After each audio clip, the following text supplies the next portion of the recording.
Bienvenue dans cette vidéo consacrée à la création d'une carte de visite avec un traitement texte. Je déconseille cette méthode car on risque d'avoir des défauts à l'impression. Utilisez-le en dernier recours si plus aucune solution ne s'offre à vous ou que vous êtes bloqué par le temps ou le matériel.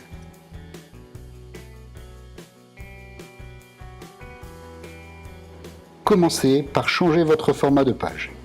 Petit rappel, si vous souhaitez des bords perdus, rajoutez 2 mm de chaque côté.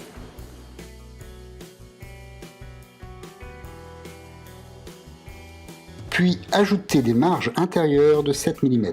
Cela englobera les fonds perdus et la marge de sécurité.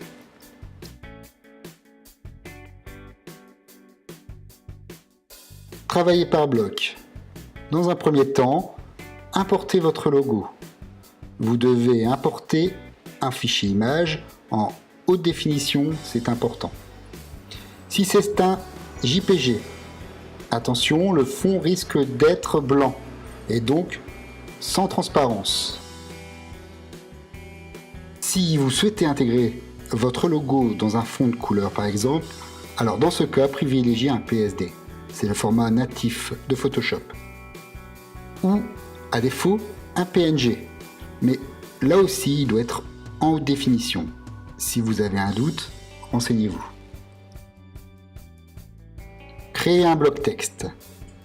Cette méthode vous permet d'ajuster au mieux vos textes dans votre document.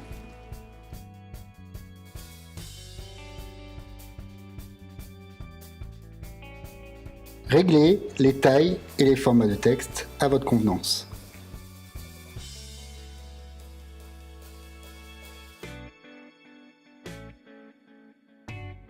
Toujours avec un bloc texte, dessinez un rectangle avec la couleur de fond de votre choix. Ici, j'ai pris du rouge, qui est la couleur la plus proche du rouge de mon logo.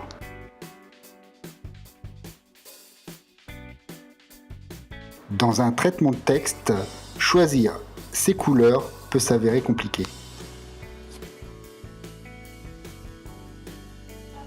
Ne dépassez pas les zones de sécurité. Le risque, c'est qu'ils peuvent être coupés par le massicot. Quand vous créez un bloc texte, vérifiez les bordures si vous ne souhaitez pas qu'elles apparaissent.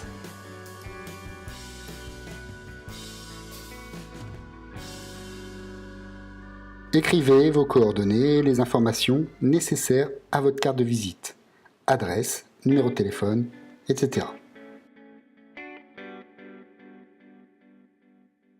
Je garde à l'esprit ma règle d'or. Toujours moins de 3 polices différentes. C'est plus joli et ça facilite la lecture. En travaillant par bloc, je garde la maîtrise de mon visuel.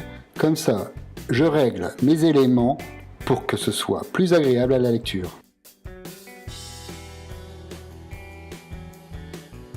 Exportez toujours votre travail en PDF avec les plus hautes valeurs proposées par le logiciel. N'envoyez surtout pas votre fichier de travail directement à l'imprimeur. Au mieux, il vous facturera des traitements de conversion ou au pire, il vous refusera tout simplement de l'imprimer. Voilà, cette vidéo consacrée à la création d'une carte de visite avec un traitement de texte est terminée. Retrouvez d'autres vidéos sur maîtriser-sa-communication-visuelle.com. N'oubliez pas de partager et de commenter. À bientôt.